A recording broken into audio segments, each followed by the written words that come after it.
Hello friends, welcome back to my channel. வாங்க இன்றைக்கி பால் வச்சு ஒரு ஸ்வீட் ரெசிபி பார்க்கலாம். நான் இதுக்கு பார்த்தீங்கன்னா 1.5 லிட்டர் பால் எடுத்திருக்கேன். இப்போ கடாயில் ஊற்றிக்கலாம். இது நல்லா சுண்டி வர வரைக்கும் நம்ம காய்ச்சிக்கணும்.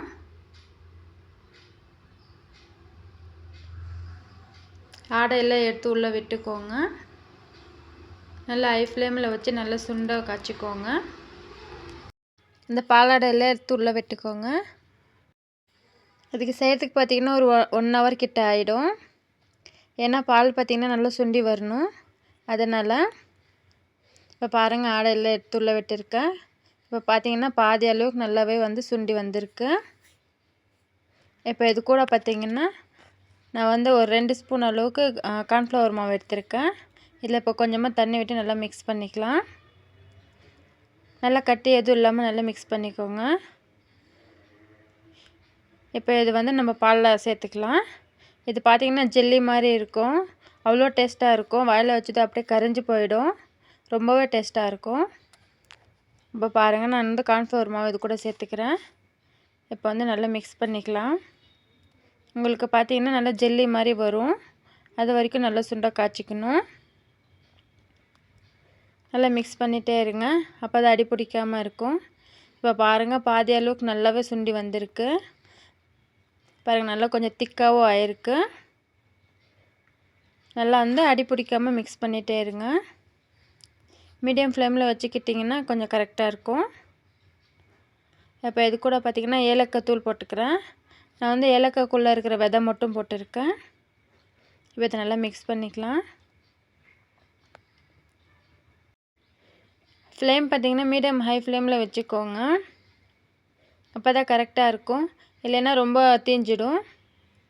பாருங்கள், நல்லா இந்த மாதிரி சுண்டுற அளவுக்கு நல்லா காய்ச்சிக்கோங்க. இப்போ இது கூட பார்த்திங்கன்னா நான் பாதி கப் அளவுக்கு நான் சர்க்கரை போட்டுக்கிறேன். உங்களுக்கு இனிப்புக்கு ஏற்ற மாதிரி நீங்கள் சேர்த்துக்கோங்க. இப்போ பாருங்கள், நல்லா வற்றி வந்திருக்கு.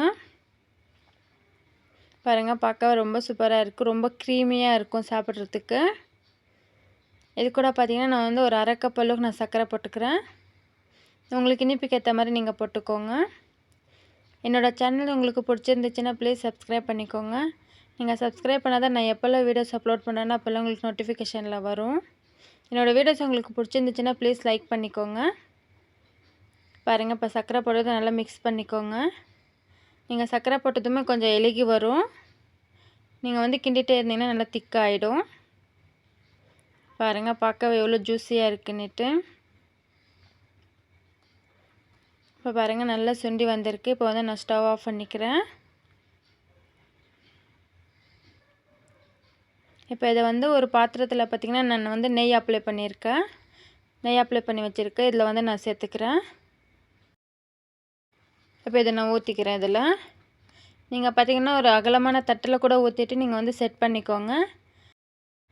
அப்போ பார்த்திங்கன்னா நீங்கள் கட் பண்ணி சாப்பிட்றதுக்கு கரெக்டாக இருக்கும். குட்டி குட்டி பீஸாக நம்ம கட் பண்ணிக்கலாம். நல்லா பபுள்ஸ் எல்லாம் போகிற வரைக்கும் டேப் பண்ணிக்கோங்க. இப்போ இதை ஒரு 2 ஹவர்ஸ் நான் கூல் பண்ணிக்கிறேன். இப்போ பாருங்கள், நல்லாவே செட் ஆகிருக்கு. பாருங்கள், பார்க்கவே எப்படி ஜெல்லி மாதிரி இருக்குது. இப்போ இதை நான் பிளேட்டுக்கு நான் மாற்றிக்கிறேன்.